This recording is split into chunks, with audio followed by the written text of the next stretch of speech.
Hello friends, कैसे हैं आप लोग। स्वागत है आपका इस यूट्यूब चैनल पे, जहाँ पे आज सीखेंगे हम लोग कुछ नया अकाउंटिंग में। आशा करता हूँ कि आपने हमारे पहले के वीडियोस देखे होंगे और आपको अकाउंटिंग समझ में आ रहा होगा। स्पेशली अगर आप साइंस स्टूडेंट हैं तो अपना फीडबैक जरूर दीजिएगा मुझे कमेंट्स में, क्योंकि अगर साइंस बैकग्राउंड के बच्चों को समझ में आ रहा है तो कॉमर्स वालों को तो पक्का ही आ रहा होगा। जो व्यूअर्स डायरेक्ट इस वीडियो पे आ गए हैं और उन्होंने हमारा पहले का कोई भी वीडियो नहीं देखा है, उनके लिए मैं बताना चाहूँगा कि मैंने ऑलरेडी 4 वीडियोस अपलोड किए हैं अकाउंटिंग के बारे में, जहाँ पे मैंने कुछ बेसिक टॉपिक्स को कवर किया है। जैसे कि मैं आप स्क्रीन पे देख पा रहे हैं अभी, मैंने इंट्रोडक्शन ऑफ अकाउंटिंग पढ़ा है, जहाँ पे मैंने ट्रांजैक्शन और इवेंट्स के बारे में बात किया है। डेफिनेशन ऑफ अकाउंटिंग में कवर कर चुका हूँ एक अलग वीडियो में, जहाँ पे मैं एक स्टैंडर्ड डेफिनेशन के द्वारा मैं समझाने की कोशिश किया हूँ कि अकाउंटिंग आखिर होता क्या है। प्रोसीड्योर ऑफ अकाउंटिंग में मैंने उसी डेफिनेशन ऑफ अकाउंटिंग के कुछ इंपॉर्टेंट टर्म्स को मैं डिटेल्स में डिस्कस किया हूँ, ताकि आप समझ पाए कि अकाउंटिंग का प्रोसेस क्या है। ऑब्जेक्टिव ऑफ अकाउंटिंग में मैंने 5 ऑब्जेक्टिव के बारे में डिस्कशन किया है लगभग, जहां आप समझ पाएंगे कि अकाउंटिंग का उद्देश्य क्या है, अकाउंटिंग इन्वेंट क्यों किया गया है, अकाउंटिंग करते क्यों है।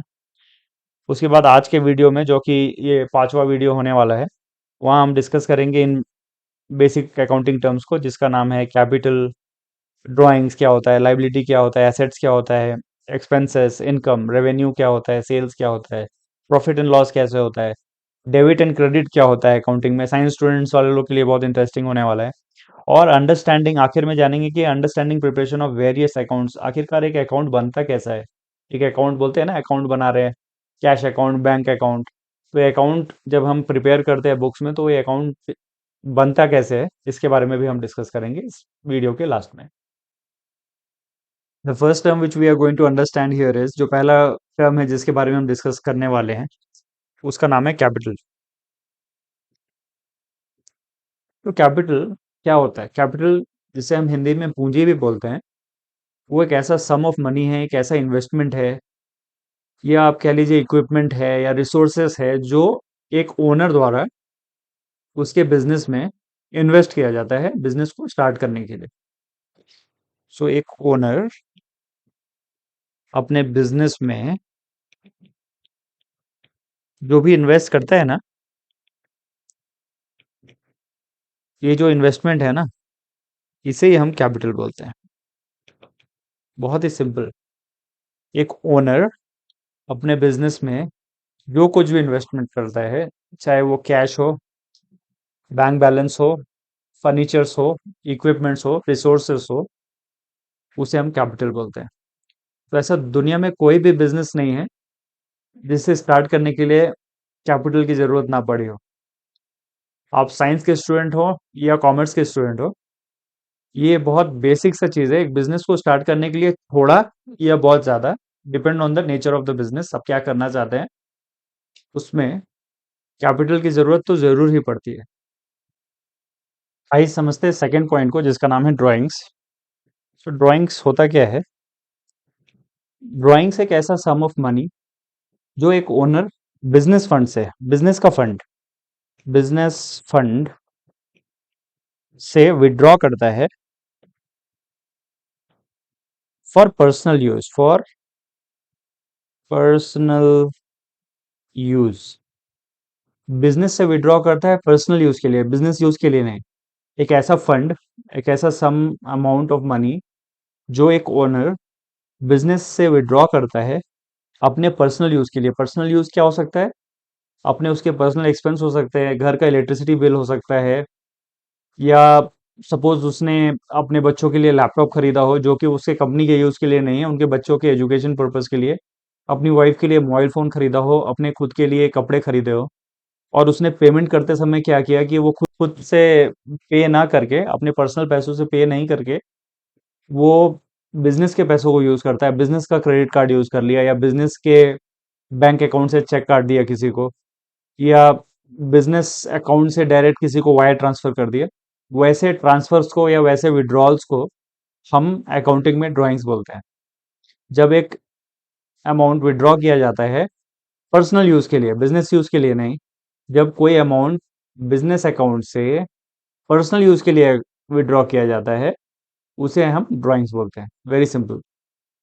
ये समझते हैं अकाउंटिंग के थर्ड बहुत ही इंपॉर्टेंट टर्म को, जिसका नाम है लाइबिलिटी। लाइबिलिटी क्या होता है फ्रेंड्स? लाइबिलिटी अगर मुझे एक वर्ड में समझाना हो लाइबिलिटी क्या होता है, तो लाइबिलिटी को हम हिंदी में उधार या कर्ज भी बोलेंगे। जब एक कंपनी किसी आउटसाइडर से कर्ज लेके रखा होता है, या कहीं से पैसे उठा के रखे हैं, या कोई बकाया करके रखा हुआ है पेमेंट का, तो उसे हम लाइबिलिटी बोलते हैं। कोई इंडिविजुअल या कोई कंपनी आउटसाइडर पार्टी से पैसे उधार लेता है या कोई सर्विस उधार लेता है और उसके बदले में इमीडिएट पेमेंट नहीं करता है, तब ऐसे ट्रांजैक्शंस को हम लाइबिलिटी में रिकॉर्ड करते हैं। जब कंपनी उधार में रॉ मटेरियल्स परचेज करता है, या बैंक से लोन लेता है, या लेंडर से पैसे लेता है, तो ऐसे ट्रांजैक्शंस को हम लाइबिलिटी बोलते हैं। ऐसे पैसे जिनको हमें नियर फ्यूचर में या देर से कभी भी फ्यूचर में वापस करने होते हैं, उसको हम बुक्स ऑफ अकाउंट्स में लाइबिलिटी के अंडर में रिकॉर्ड करते हैं। लाइबिलिटी बैलेंस शीट में रिकॉर्ड होता है, और लाइबिलिटी को हम टाइम टू टाइम पे करते रहते हैं, either through transfer of money, services और any other thing. Liability generate कैसे होता है? लाइबिलिटीज बिजनेस ऑपरेशंस के दौरान अपने आप जनरेट हो जाता है। जैसे कि आपने अपने सप्लायर से माल खरीदा, बट उधार में खरीदा, और उसको आपने बोला कि मैं आपको 30 डेज के बाद पेमेंट करूंगा या 45 डेज के बाद पेमेंट करूंगा, depends on your company terms and condition. तो ऐसे अमाउंट्स को जब हम हिसाब में रखते हैं, तो हिसाब में लिखते हैं ना कि हमें इस पार्टी को इतने तारीख को पेमेंट करना है। तो जब तक हम उसे पे नहीं करते हैं, तब तक वो लाइबिलिटी के अंडर में हम उसे अपने बैलेंस शीट में रिकॉर्ड करते हैं कि ये हमारे लिए इतना अमाउंट लाइबिलिटी है जो इस पार्टी को हमें आगे चल के पे करना है। अकाउंटिंग में हम तीन तरह की लाइबिलिटीज के बारे में पढ़ते हैं। एक होता है पहला, जो है करंट लाइबिलिटी, जो जिसका टेन्योर 1 साल या 1 साल से कम का हो, उसे हम करंट लाइबिलिटी बोलते हैं। मतलब ऐसा लाइबिलिटी जिसका पेमेंट हमें 1 साल के पहले कर देना है, उसको हम करंट लाइबिलिटी बोलते हैं। दूसरा, नॉन करंट लाइबिलिटी, ऐसा कोई ऑब्लिगेशन, ऐसा कोई उधार जो हमें 1 साल के भीतर नहीं चुकाना है, 1 साल के बाद चुकाना है। जैसे एग्जाम्पल के तौर पे, जब आप जनरली बैंक से लोन लेते हैं, तो बैंक आपको 1 साल में पैसे चुकाने के लिए नहीं बोलता है। जनरली बैंक लोन 10 साल या 15 साल, 5 साल, 4 साल ऐसे पीरियड के लिए लिया जाता है। तो ऐसे लोन्स को, ऐसे ऑब्लिगेशंस को हम नॉन करंट लाइबिलिटी बोलते हैं। तो तीसरा लाइबिलिटी है, वो है कंटिजेंट लाइबिलिटी। कंटिजेंट लाइबिलिटी एक पोटेंशियल लाइबिलिटी है जो हमें फ्यूचर में पे करना हो भी सकता है, नहीं भी करना पड़ सकता है। क्योंकि हम ऐसे ट्रांजैक्शंस के बारे में श्योर नहीं रहते हैं, इसको हम कंटिजेंट लाइबिलिटी के अंडर में रिकॉर्ड करते हैं। फॉर एग्जाम्पल, सपोज कंपनी के ऊपर कोई केस चल रहा है, और जहां पे अगर कंपनी केस हार गया, तो कंपनी को कोई फाइन का अमाउंट पे करना हो सकता है, जो कि बहुत बड़ा फाइन है। तो कंपनी के लिए बेटर यही होगा कि कंपनी ऐसे फाइन को अपने कंटिजेंट लाइबिलिटी के अंडर में पहले से ही उसके लिए प्रोविजन बना के चले, ताकि कंपनी को लास्ट मोमेंट में अचानक से जब वो पैसे को पे करना पड़े, तो कोई बहुत बड़ा सा झटका ना लगे, कंपनी के फाइनेंशियल हेल्थ को कोई प्रॉब्लम ना हो। इसीलिए हम कंटिजेंट लाइबिलिटी का प्रोविजन बना के रखते हैं पहले से। कंटिजेंट लाइबिलिटी के बहुत सारे एग्जांपल्स हो सकते हैं, जैसे कि एक हमने ऑलरेडी डिस्कस किया, legal case, due legal case, जहाँ पे हमें किसी प्रकार का फाइन देना हो सकता है, या कंपनी ने किसी को गारंटी दिया है या वारंटी दिया है उसके अपने सर्विसेज पे या प्रोडक्ट्स पे, जिसके खराब होने पे कस्टमर क्लेम कर सकता है। तो ऐसे लाइबिलिटीज़ को पे करने के लिए हम कंटिजेंट लाइबिलिटी बना के चलते हैं। या फिर कोई टैक्स डिस्प्यूट हो सकता है गवर्नमेंट के साथ। हमने टैक्स सपोज पे किया है 2 करोड़ का, बट गवर्नमेंट के हिसाब से होता है 3 करोड़ का।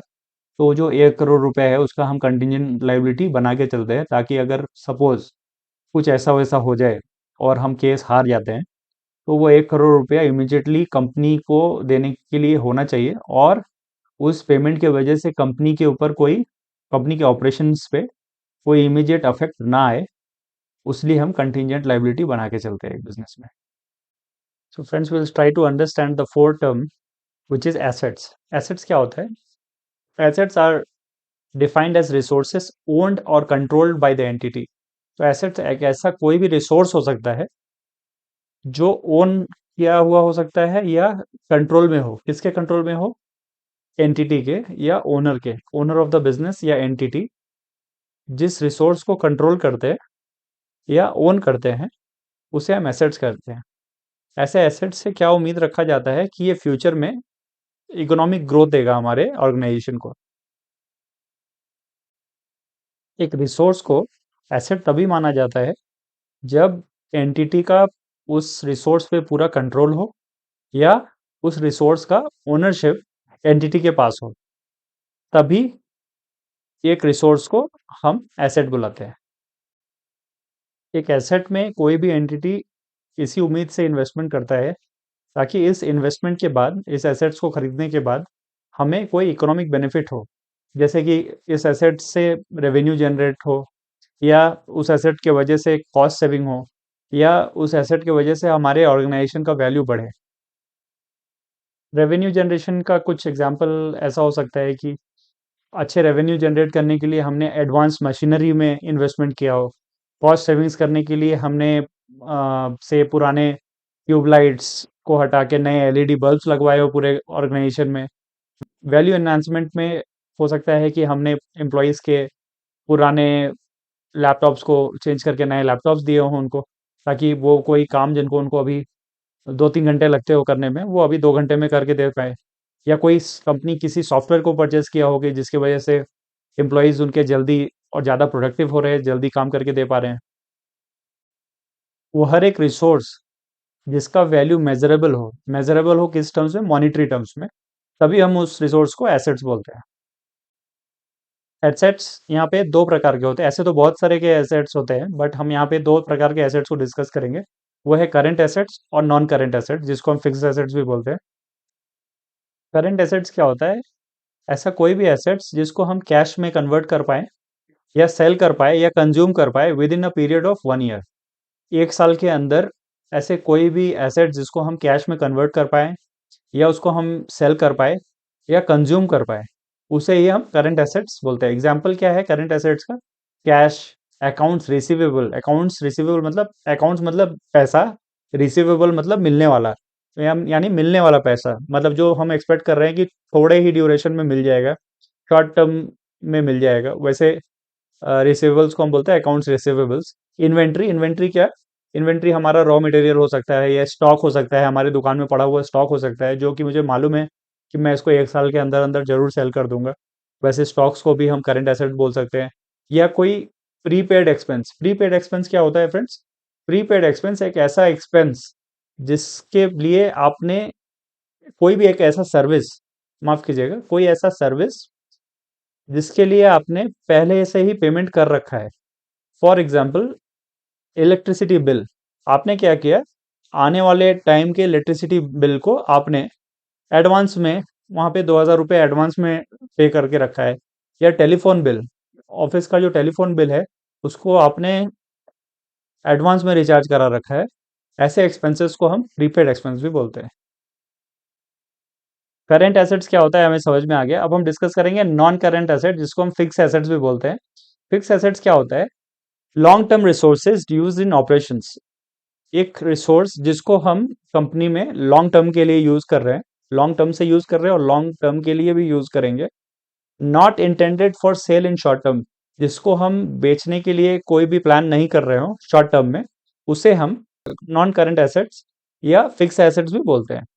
एग्जाम्पल क्या होता है नॉन करंट एसेट्स का या फिक्स एसेट्स का? जैसे कि प्रॉपर्टी जिसमें हम बैठ के अभी काम कर रहे हैं, plant, machinery, equipments, intangible assets जैसे कि patent, trademark, long term investment. Patent और ट्रेडमार्क जो है वो इंटेंजिबल एसेट्स होता है। इंटेंजिबल एसेट्स क्या होता है फ्रेंड? जिसको हम छू नहीं सकते, ऐसे एसेट्स जिसको हम टच नहीं कर सकते। बाकी इंटेंजिबल एसेट्स के अलावा जो बाकी एसेट्स होते हैं वो होते हैं टेंजिबल एसेट्स। इंटेंजिबल एसेट्स क्या होते हैं? जैसे फॉर एग्जांपल हमने मार्केट में गुडविल बना के रखा है, तो गुडविल भी हमारा एक एसेट है। हम इसको आगे जाके कहीं डिस्कस करेंगे। पेटेंट ले रखा है ताकि हमारे प्रोडक्ट को, सर्विसेज को कोई दूसरी कंपनी कॉपी ना करे। ट्रेडमार्क ले रखा है ताकि हमारे नाम को, हमारे लोगों को कोई भी दूसरा कंपनी कॉपी ना कर पाए, उसे हम ट्रेडमार्क कहते हैं। जो फिफ्थ टर्म हम यहाँ पे समझने वाले हैं उसको बोलते हैं एक्सपेंसेस। एक्सपेंसेस क्या होता है फ्रेंड्स? एक्सपेंसेस कोई भी कॉस्ट जो लगा हो, जो खर्च हुआ हो, कोई भी पैसा जो खर्च हुआ हो कंपनी के ऑपरेशंस को मैनेज करने के लिए टू जनरेट रेवेन्यू, उसको हम एक्सपेंस बोलते हैं। तो एक्सपेंस कुछ भी हो सकता है। एक एग्जांपल के थ्रू समझते हैं इसको। सपोज मैं एक लॉन्ड्री का बिजनेस रन कर रहा हूँ, तो लॉन्ड्री के बिजनेस में भी एक्सपेंसेस हैं। जैसे कि मैं लेबर्स को पे कर रहा हूँ, जैसे कि मैं डिटर्जेंट्स के लिए पेमेंट कर रहा हूँ, जैसे कि मैं इलेक्ट्रिसिटी का बिल्स भर रहा हूँ, फ्रंट ऑफिस को मैं सैलरी दे रहा हूँ। ऐसे पेमेंट्स को हम एक्सपेंस बोलते हैं। एक्सपेंसेस भी वेरियस टाइप्स के होते हैं, उसमें से एक होता है डायरेक्ट एक्सपेंसेस। डायरेक्ट एक्सपेंस क्या है friends? Cost directly tied to producing goods और services such as raw material और labour.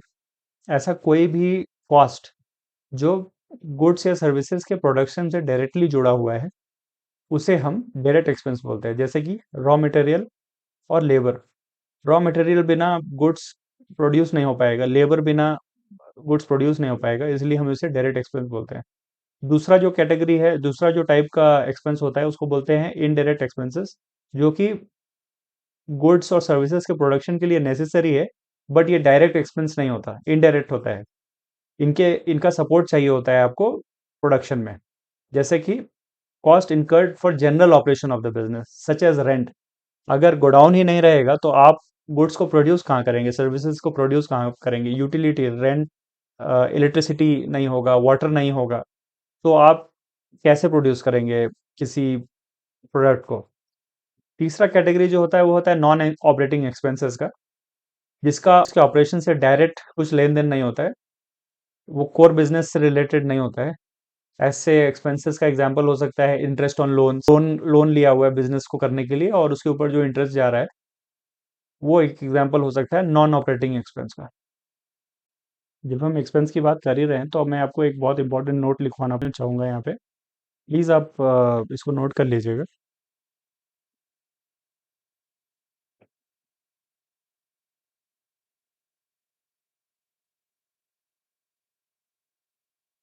Any equipment, assets bought for business use and cannot be used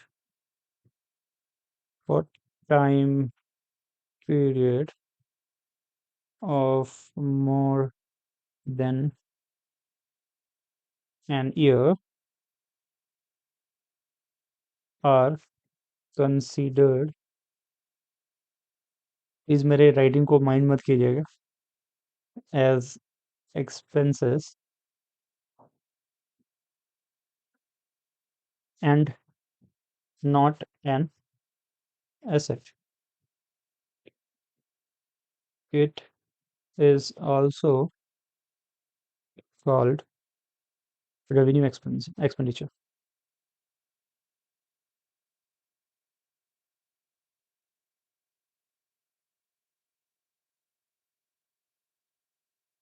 तो फ्रेंड्स यहाँ पे हम क्या समझे कि ऐसा कोई भी इक्विपमेंट या एसेट जो आप बिजनेस यूज के लिए तो खरीदते हैं, बट उसको आप 1 साल से ज़्यादा यूज़ नहीं कर पाते बिजनेस में, तो ऐसे एसेट्स को हम एसेट नहीं कंसिडर करके एक्सपेंस कंसिडर करते हैं। यहाँ पे यही लिखा हुआ है इस नोट में। और ऐसे एक्सपेंसेस को हम रेवेन्यू एक्सपेंडिचर भी बोलते हैं। तो ऐसा कोई इक्विपमेंट या एसेट्स जो आप बिजनेस यूज़ के लिए खरीदते हैं, बट उसको आप 1 साल से ज़्यादा यूज़ नहीं कर पाते, वैसे एक्सपेंसेस को, वैसे इक्विपमेंट्स को या एसेट्स को हम expense, as a expense consider करते हैं and not as a asset, वो एसेट कंसिडर नहीं करते हैं। It is also called revenue expenditure. Please इसको याद कर लीजिएगा आप। कुछ चीज़ें आपको मेमोराइज करने पड़ेंगे। फ्रेंड्स, हम जो सिक्स टर्म डिस्कस करने वाले हैं उसका नाम है इनकम। तो income refers to increase in economic benefits. Income क्या है फ्रेंड्स?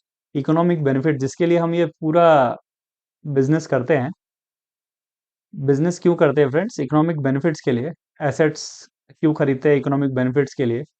एक्सपेंसेस क्यों करते हैं फ्रेंड्स? इकोनॉमिक बेनिफिट्स के लिए। तो वो इकोनॉमिक बेनिफिट्स का दूसरा नाम है इनकम।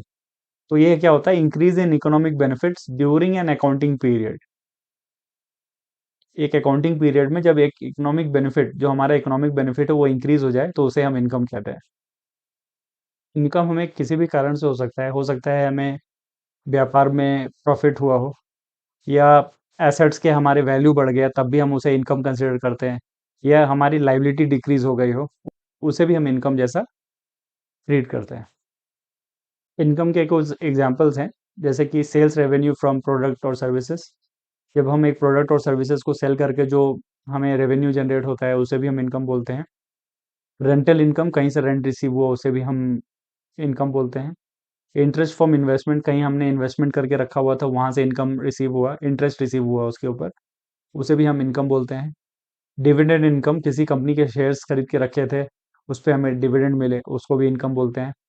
या किसी एसेट्स को आपने सेल किया, फॉर एग्जांपल लैंड, बिल्डिंग, कुछ भी, या लैपटॉप, और तब तक उस एसेट्स का वैल्यू बढ़ चुका था मार्केट में, तो उसको सेल करके जो आपको प्रॉफिट मिला हो, एक्स्ट्रा अमाउंट, जो मार्जिन अमाउंट आपके हाथ में मिला हो, उसको हम, उस गेन को भी हम इनकम ही कहते हैं।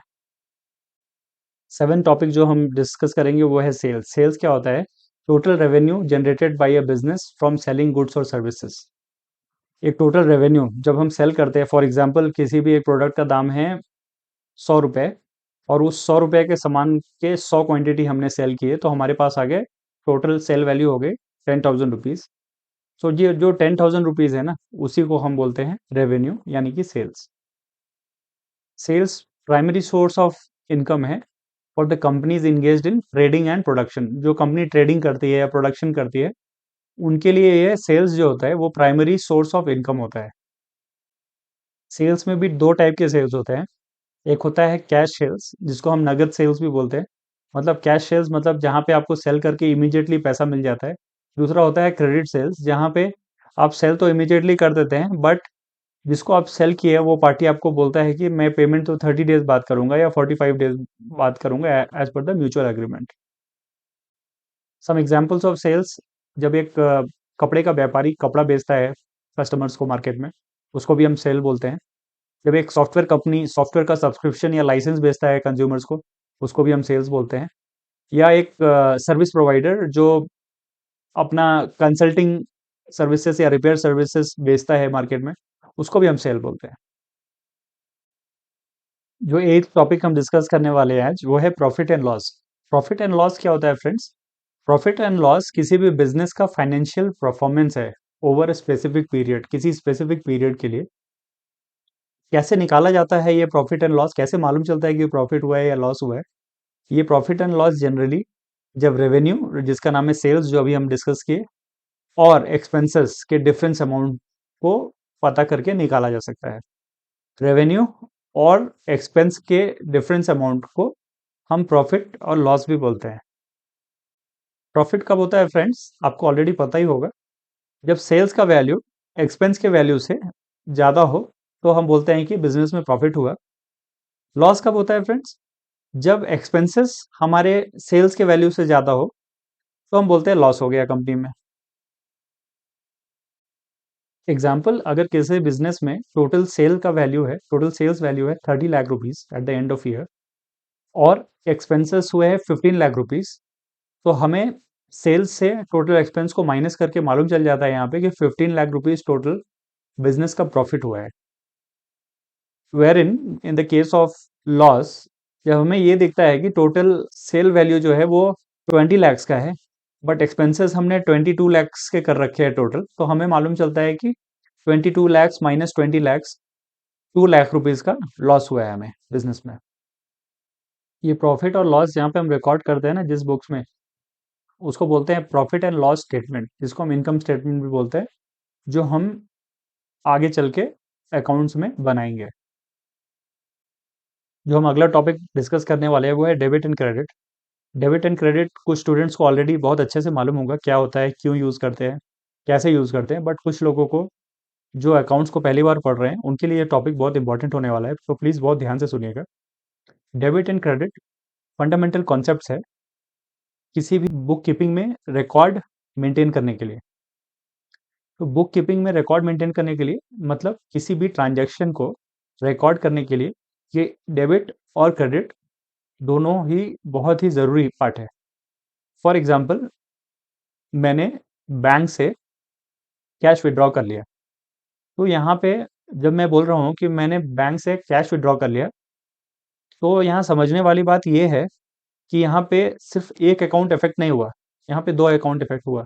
क्या कौन-कौन से अकाउंट इफेक्ट हुआ? एक मेरे पास रखा हुआ कैश बैलेंस और एक मेरा बैंक बैलेंस। मेरे पास क्योंकि मैंने बैंक से कैश विथड्रॉ करके अपने पास रख लिया है, तो मेरा कैश बैलेंस बढ़ गया और बैंक बैलेंस घट गया। तो इन दोनों एंट्रीज़ को रिकॉर्ड करने के लिए हमें double entry book keeping system को यूज़ करना पड़ेगा, जिसके लिए हम डेबिट एंड क्रेडिट का यूज़ करेंगे। एक अकाउंट बनाएंगे, bank account and cash account, और दोनों अकाउंट्स में एक-एक एंट्री पास करेंगे। कहीं पे इसको डेबिट करेंगे और कहीं पे इसको क्रेडिट करेंगे, ताकि ये बैलेंस हो पाए। इसी तरह हम डेबिट और क्रेडिट का यूज़ करते हैं अकाउंटिंग में। आइए इसके साथ-साथ यहाँ पे हम अपने 10th टर्म अकाउंट को भी समझ लेते हैं। अकाउंट, तो हम यहाँ पे आपको एक अकाउंट सैंपल बना के दिखाएंगे कि एक अकाउंट दिखता कैसा है, और डेबिट एंड क्रेडिट का जो डिस्कशन हम कर रहे थे उसके साथ हम जारी रखेंगे। तो फ्रेंड्स, अभी जो आप स्क्रीन पे देख पा रहे हैं ना, इसी को हम अकाउंट बोलते हैं। एक अकाउंट बनता कैसे है? तो अकाउंट में दो साइड्स होता है, ये तो समझ में आ गया होगा। वो देखिए, डेट, रिसिट्स, एलएफ, अमाउंट, फिर डेट, पेमेंट्स, एलएफ, अमाउंट। मतलब ये अकाउंट जो है ये दो पार्ट में बटा हुआ है, दो इक्वल पार्ट में, जहाँ पे अमाउंट का कॉलम दो बार आता है, डेट भी दो बार रिकॉर्ड होता है, रिसिट्स और पेमेंट्स बोल के भी कुछ कंपोनेंट है जो दो बार रिकॉर्ड होता है। एलएफ, लेजर फोलियो जिसको बोलते हैं, ये भी दो बार रिकॉर्ड हो रहा है। मतलब जो एक अकाउंट में अभी एग्जांपल आपको दिखा रहा हूँ अकाउंट का, वो दो इक्वल पार्ट्स में बटा हुआ है। तो आइए समझते हैं डेबिट एंड क्रेडिट का क्या रोल है इस अकाउंट में। सो डेबिट और क्रेडिट कुछ नहीं, उसको डेबिट डीआर और क्रेडिट को सीआर कह के डिनोट करते हैं। This is nothing but debit, और सीआर मतलब क्रेडिट।